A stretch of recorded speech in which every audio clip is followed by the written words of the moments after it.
दुनिया के top 10 powerful देशों की लिस्ट आ गई है और भारत इसमें नहीं है। अब ये कैसे हो गया भाई?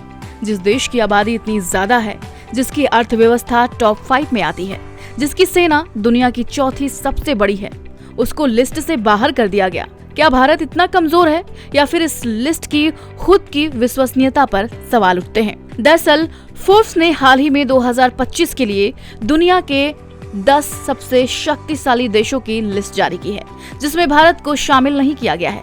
इस रिपोर्ट में बताया गया है कि दुनिया के सबसे ताकतवर देशों की लिस्ट 5 पैमाने पर बनाई जाती है। पहला, देश का नेता। दूसरा, आर्थिक प्रभाव।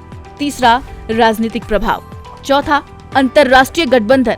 और पांचवा, सैन्य शक्ति।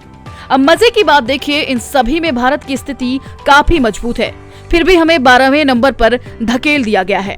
हम जरा इन पॉइंट्स पर एक एक करके नजर डालते हैं। पहला, देश का नेता। भारत के पास एक ऐसा प्रधानमंत्री है जिसे दुनिया के सबसे प्रभावशाली नेताओं में गिना जाता है। G20, ब्रिक्स, SCO जैसे मंचों पर भारत की बातों को बड़े ध्यान से सुना जाता है। दूसरा, आर्थिक प्रभाव। भारत दुनिया की 5वीं सबसे बड़ी अर्थव्यवस्था है और सबसे बड़े उपभोक्ता बाजारों में से एक है। तीसरा, राजनीतिक प्रभाव। भारत वैश्विक राजनीति में अहम रोल निभा रहा है। रूस यूक्रेन युद्ध हो या फिर इजराइल गाजा का संघर्ष, भारत दोनों पक्षों के लिए भरोसेमंद बना हुआ है। चौथा, अंतरराष्ट्रीय गठबंधन। भारत क्वाड, ब्रिक्स, SCO जैसे बड़े समूहों का हिस्सा है। पांचवा, सैन्य ताकत। भारत की सेना दुनिया की चौथी सबसे मजबूत सेना मानी जाती है। अब जब भारत इन सभी मापदंडों में मजबूत है, तो फिर यह लिस्ट भारत को टॉप 10 से बाहर कैसे कर सकती है? दरअसल ऐसी लिस्टें कई बार राजनीतिक एजेंडा सेट करने के लिए भी बनाई जाती है।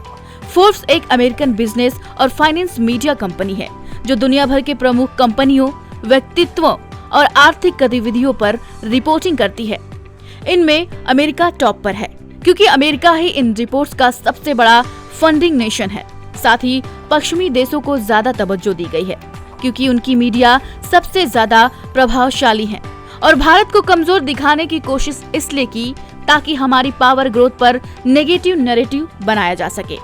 तो भैया, ये लिस्ट एक तरह से उन्हीं देशों को खुश करने के लिए बनाई जाती है जो खुद को दुनिया का बॉस मानते हैं। अब सवाल ये है कि भारत को क्या करना चाहिए? तो हमें सिर्फ लिस्ट में नाम आने के लिए नहीं, बल्कि असली ताकतवर देश बनने पर ध्यान देना चाहिए।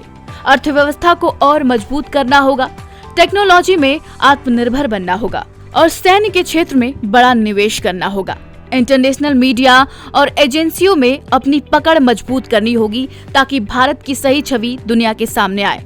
भारत को किसी की लिस्ट में शामिल होने की जरूरत नहीं, हमें इतना ताकतवर बनना है कि लिस्ट खुद हमें शामिल करने को मजबूर हो। आपका इस पर क्या कहना है? क्या आपको भी लगता है कि भारत को जानबूझकर इस लिस्ट से बाहर किया गया है? कमेंट्स में अपनी राय जरूर बताइए और वीडियो को लाइक शेयर करना मत भूलिए। जय हिंद।